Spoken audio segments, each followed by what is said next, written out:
ఆకాశమును భూమియు వాటిలోనున్న సమస్త సమూహమును సంపూర్తి చేయబడెను. దేవుడు తాను చేసిన తన పని 7వ దినములోగా పూర్తి చేసి తాను చేసిన తన పని అంతటి నుండి 7వ దినమున విశ్రమించెను. కాబట్టి దేవుడు ఆ 7వ దినమును ఆశీర్వదించి పరిశుద్ధపరచెను. ఏలయనగా దానిలో దేవుడు తాను చేసినట్టియు సృజించినట్టియు తన పని అంతటి నుండి విశ్రమించెను. దేవుడైన యెహోవా భూమిని ఆకాశమును చేసిన దినమందు భూమాకాశములు సృజించబడినప్పుడు వాటి వాటి ఉత్పత్తి క్రమము ఇదే. అది వరకు పొలమందలి ఏ పొదయు భూమి మీద నుండలేదు, పొలమందలి ఏ చెట్టును మొలవలేదు. ఏలయనగా దేవుడైన యెహోవా భూమి మీద వాన కురపించలేదు, నేలను సేద్యపరచుటకు నరుడు లేడు. అయితే ఆవిరి భూమి నుండి లేచి నేల అంతటినీ తడిపెను. దేవుడైన యెహోవా నేల మట్టితో నరుణ్ణి నిర్మించి వాని నాసికారంధ్రములలో జీవవాయువును ఊదగా నరుడు జీవ ఆత్మ ఆయను.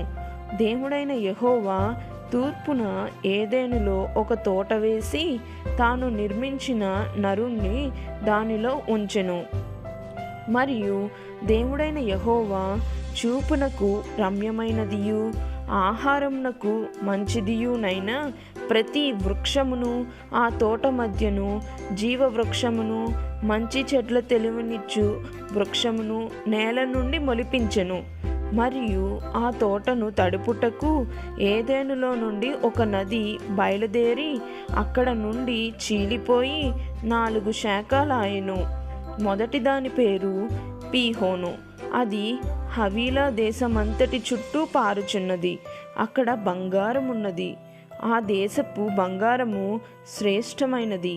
అక్కడ బోళమును గోమేధికములను దొరుకును. రెండవ నది పేరు గీహోను. అది కూషు దేశమంతటి చుట్టూ పారుచున్నది. మూడవ నది పేరు హిద్దెకేలు.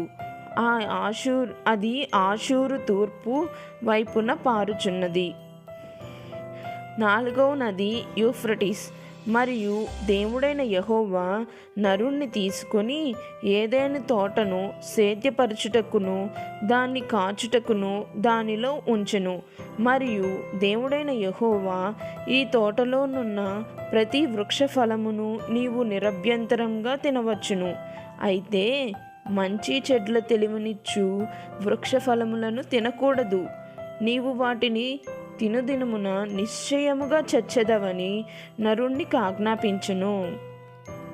మరియు దేవుడైన యెహోవా నరుడు ఒంటరిగా నుండుట మంచిది కాదు, వానికి సాటి అయిన సహాయమును వాని కొరకు చేయుదుననుకొనెను.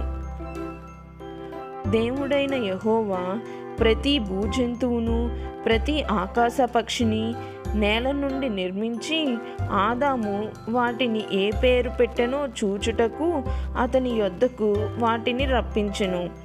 జీవం గల ప్రతి దానికి ఆదాము ఏ పేరు పెట్టెనో ఆ పేరు దానికి కలిగెను.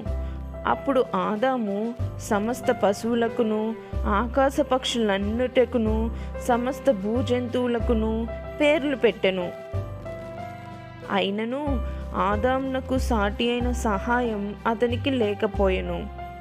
అప్పుడు దేవుడైన యెహోవా ఆదామునకు గాఢ నిద్ర కలుగచేసి అతడు నిద్రించినప్పుడు అతని ప్రక్కటెముకలలో ఒక దానిని తీసి ఆ చోటను మాంసంతో పూడ్చివేసెను.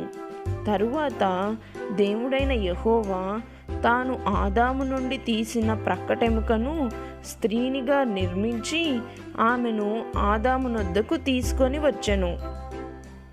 అప్పుడు ఆదాము ఇట్లనెను, నా ఎముకలలో ఒక ఎముక, నా మాంసంలో మాంసము, ఇది నరునిలో నుండి తీయబడెను గనుక నారి అనబడెను.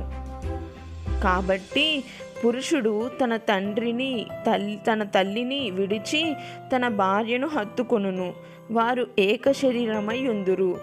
అప్పుడు ఆదామును అతని భార్యయు వారిద్దరూ దిగంబరులుగా నుండిరి. అయితే వారు సిగ్గు ఎరుగక ఉండిరి.